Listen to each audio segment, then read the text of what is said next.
nós já estamos chegando ao final do nosso Alagoas Arte e Cultura dessa semana, fazendo esta viagem pela Festa Literária de Marechal Deodoro, festa literária que é capitaneada, como sempre, pelo nosso capita, o nosso Carlito Lima. Um abraço, Carlito Lima. Para encerrar, para esse último bloco, trazemos aqui uma velha conhecida nossa, uma conhecida que já andou aqui por Alagoas, já trabalhou na TV Gazeta, a nossa Cléa Paixão, que atualmente mora em Brasília e está lançando um livro fabuloso. Vocês vão ver, vão ouvir e ver essa entrevista com Cléa Paixão.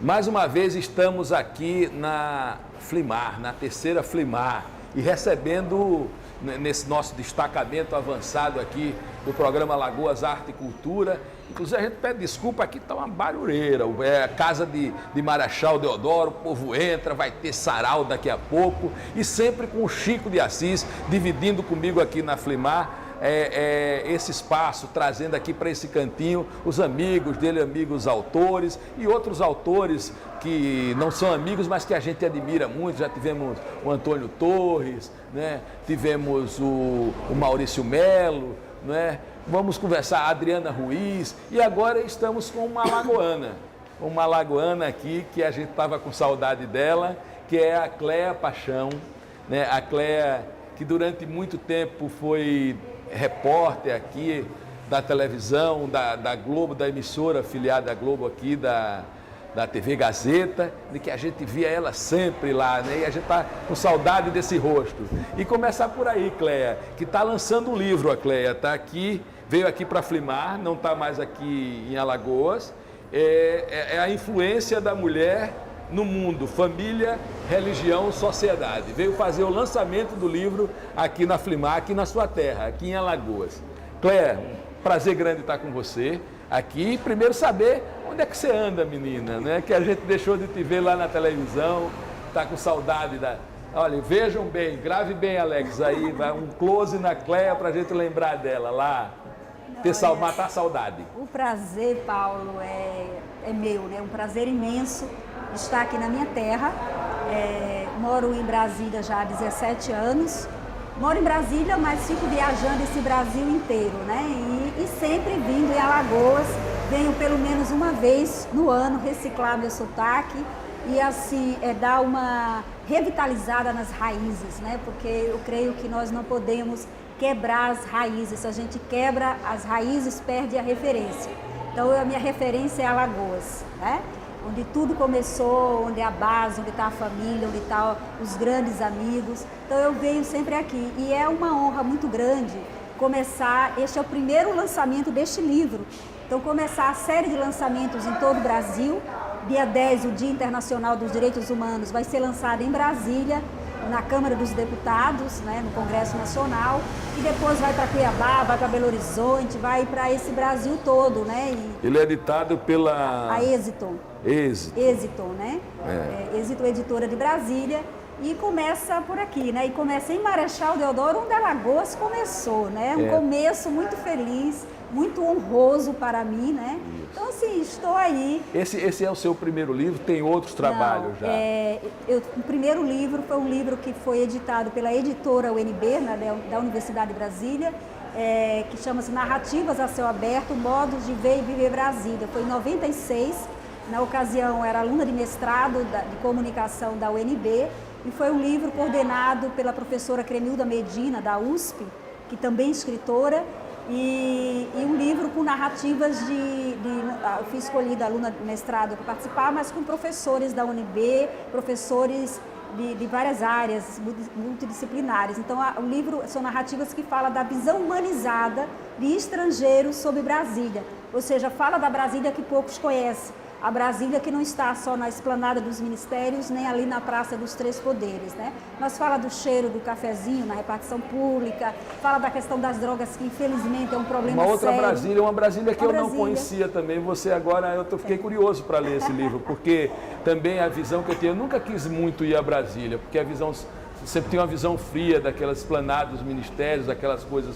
Mas e aí depois passei a ir mais, e aí visitar isso que você diz, os barzinhos que tem nas quadras, né? os cafés, as coisas. E é uma outra vida mesmo. É uma outra vida. É uma vida de cidade. De cidade, é uma vida assim, Brasília é uma cidade realmente onde tem, é uma cidade que tem todos os brasileiros e tem gente de todos os países, né, pelas embaixadas, né? Então é uma Brasília muito boa, né? É uma Brasília que eu sou assim alagoana de nascimento e que eu amo meu estado e sou assim brasiliense de coração, né? E que tem um prefeito, não é prefeito lá, tem o governador, o administrador, né? do plano, que corresponde ao prefeito, o né? prefeito. Que é alagoano, que é o Messias de Souza, nosso Messias, doutor Messias, que foi presidente da Sociedade Alagoana de Defesa dos Direitos Humanos, está lá há muito tempo e é o administrador de Brasília. Tá vendo? Então você está em casa lá. Estou em casa. Né? Está em casa. Até o prefeito, lá até também, o prefeito, o Luiz Gutenberg também. Então, até o prefeito de lá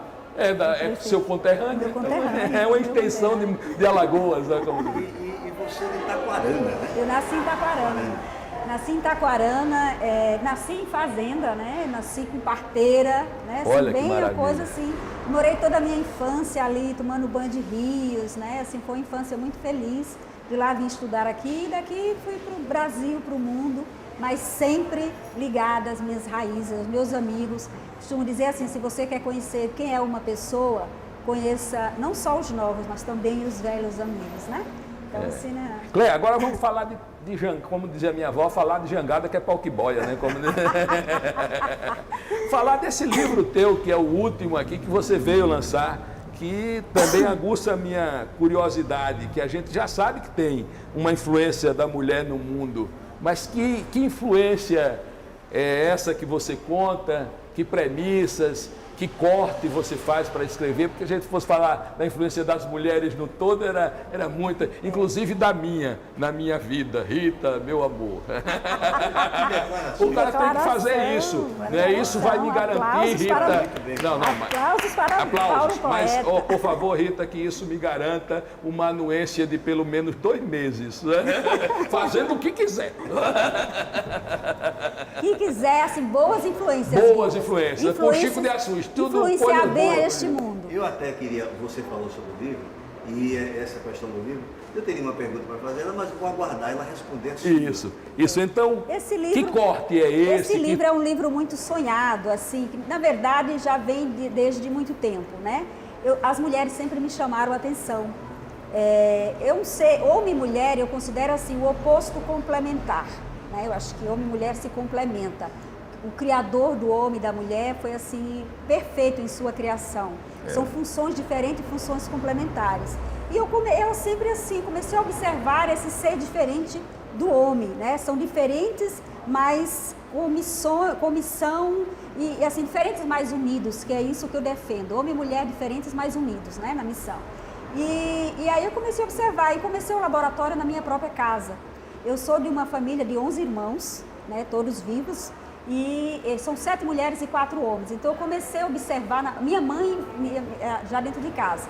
E comecei a observar assim, as mulheres, as relações, né, das mulheres com as próprias mulheres, com homens, a vida a dois do casal. Eu sempre assim, nesse livro, meus amigos vão descobrir que eu bisbilhotei a vida deles, né? Eu observei muito e me inspiraram, eu falo isso no livro.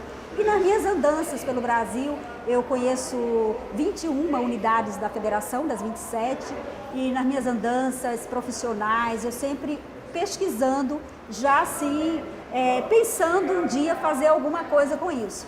Eu coordenei, tem uma campanha mundial que aí pela ONU, realizada em mais de 140 e poucos países, na verdade, que é a campanha mundial 16 dias de ativismo pelo fim da violência contra as mulheres. E eu coordenei essa campanha 3 anos no Brasil, a comunicação dela. Então, eu viajei o Brasil todo, tive 2006, 2007, 2008, contato com muitas mulheres vítimas de violência, né? Entrevistei, assim, esse contato e assim, aí depois disso eu digo, vou transformar tudo isso no livro. Então, o livro, ele fala da mulher, da luta da mulher, dessa luta pela libertação, pela liberdade, para a reconquista dos seus direitos, que ela foi criada com todos os direitos. e com isso, né, veio toda aquela opressão e assim, aí eu falo de Eva a Dilma Rousseff. Então, as mulheres que romperam os grilhões, vamos dizer assim, as mulheres que venceram obstáculos, discriminação, chegaram no poder em todo o mundo. E, infelizmente, hoje, atualmente, no governo de países, ou seja, governando países, com tantos países, temos só apenas 14 mulheres que estão no governo de nações, né? Mas, assim, tem um capítulo, eu começo o primeiro capítulo, que é, inclusive, eu ouvi muito isso, e assim, Deus é machista, e as feministas têm uma certa aversão assim, a Deus, a religião, Deus é machista, a Bíblia cristã é machista, e isso foi me despertando curiosidade, e eu passei a estudar a Bíblia. Eu fiz 2 anos de teologia, eu li a Bíblia cristã pelo menos de Gênesis a Apocalipse 10 vezes. Nossa! Então, assim, eu né, comecei a estudar para ver isso. Para ver com esse olhar, com esse olhar, com essa busca. Com essa busca. E aí, assim, então eu falo que eu considero o mito, que diz, o primeiro capítulo é o mito. Deus é machista, a Bíblia é machista e Jesus também foi. Então, se a gente for olhar assim, por exemplo, Deus criou primeiro o homem e depois criou a mulher. Depois vem Moisés, né? E aí quando escolhe os homens para ajudá-lo na liderança, todos são homens. Né? Aí a gente tem vários processos na Bíblia, vem Jesus também, quando escolhe os 70 para enviar, para evangelizar, aí são 70 homens, né? Então, assim, a gente já tem uma macrovisão errada da Bíblia, aí na questão de gênero. Mas aí eu vi que, assim... Foi escrita na maioria por homens, né? Também tem isso, mas naquela né? época a mulher não estudava, né? Muitas não estudavam, não sabiam escrever. Então, assim, tem isso. E aí eu fui ler. Então, logo no início de tudo, quando Deus criou o homem e a mulher, Deus diz assim, Deus criou o homem, né? Aí depois ele viu, olhou e disse, não é bom que o homem esteja só. Ou seja, o homem sozinho não vai realizar minha missão. Aí Deus diz, vou lhe dar uma companheira que lhe seja idônea. Né? Idônea quer dizer capacitada, na origem da palavra, né? Então, capacitada. Aí, depois, logo em seguida, tem outro versículo e diz, criou Deus, o homem e a mulher, a sua imagem e semelhança. Ou seja, criou homem e mulher em pé de igualdade. Né? Aí depois ele fala de um assunto muito conflituoso, que é a submissão feminina, e a submissão em sua origem é na Bíblia cristã. E a palavra submissão, quando você vai analisar isso, você tem que levar em consideração que a Bíblia ela foi escrita em 3 idiomas. Foi escrita por homens, segundo a fé cristã, inspirados por Deus, mas em 3 idiomas, no hebraico, no aramaico e no grego. Então, o Antigo Testamento, com a pequena parte é no aramaico, mas quase todo no hebraico. E o Novo Testamento, a maioria, com exceção de um livro, é no grego, né? Então, você vai ver o que significa submissão. Então, a origem, o significado é estar debaixo da mesma missão. Né? Então, homem e mulher debaixo da mesma missão. Então, são opostos complementares, têm funções diferentes, mas os dois lado a lado. Aí, que a pergunta, né, que você... Eu sei qual é a sua pergunta. Então, eu estava conversando com ela antes, inclusive, eu vou te perguntar isso. E até, ela já sabe, então seria legal ela responder. Uma das coisas que eu fiquei, eu vi parte do livro, mas, por exemplo, vamos lá para o Novo Testamento. Então, Maria foi uma mulher revolucionária, Maria foi extraordinária. Maria, mãe de Jesus, extraordinária, né?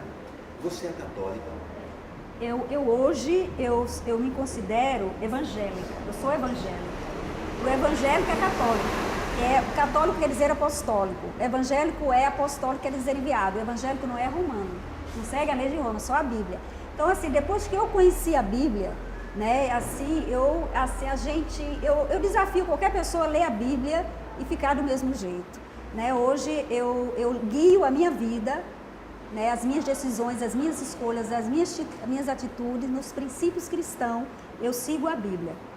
Né? Eu busco e assim seguir conforme os princípios e assim orientada por Deus, né? Eu me sinto hoje orientada por Deus e eu tenho boas relações, inclusive o livro Paulo e o Chico fala aí até para seguir, né? Porque tem a violência contra as mulheres, tem a história da opressão. É um livro histórico, não é um livro religioso, meramente religioso. Apesar desse comparativo porque eu falo do que a Bíblia fala.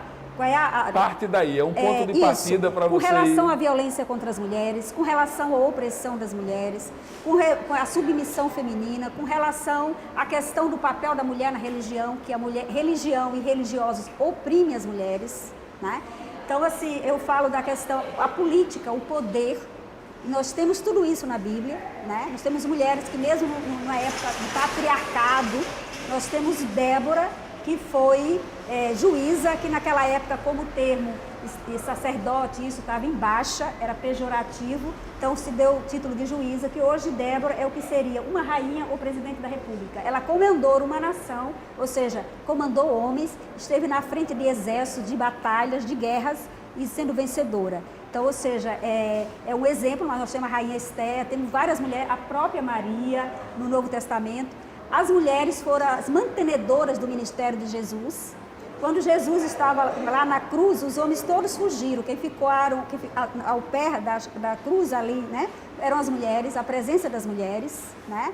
Então Jesus apareceu depois de ressurreto, né? Ressuscitado, ele apareceu primeiro para uma mulher, Maria Madalena, né, que depois foi para os discípulos.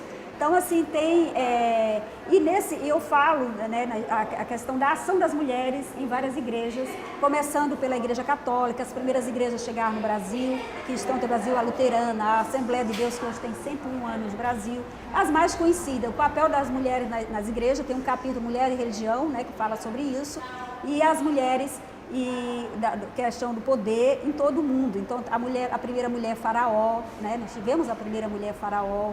Então, as mulheres chegaram no poder. Nós temos atualmente em países vizinhos, Argentina, o Chile, nós temos na Alemanha, mas em outros países as mulheres comandaram, né? Algumas são bons exemplos, outras são exemplos negativos. A mesma coisa da Bíblia. Então, eu cito no livro mais de 90 mulheres bíblicas.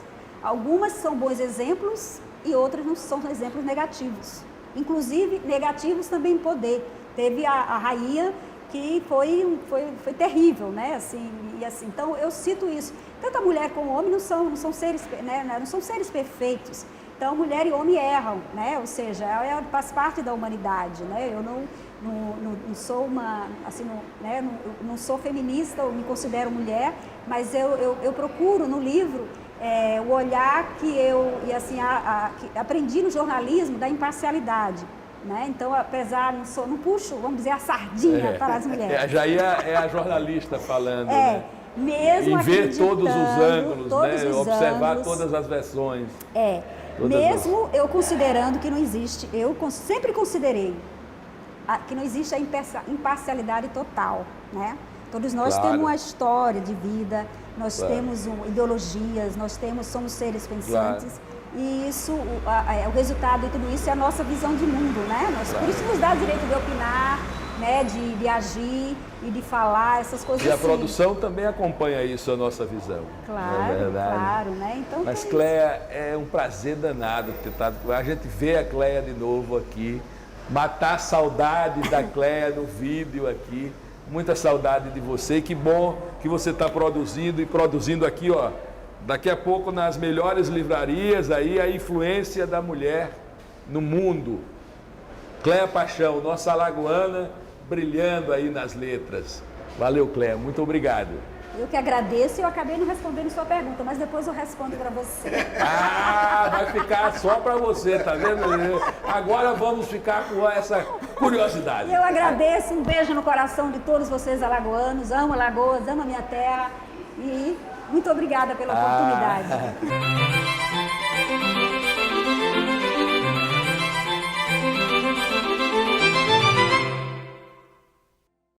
Que bom poder ver a nossa Cléia novamente e matar as saudades. Bom, mas infelizmente chegamos ao final do programa e marcamos um encontro com você.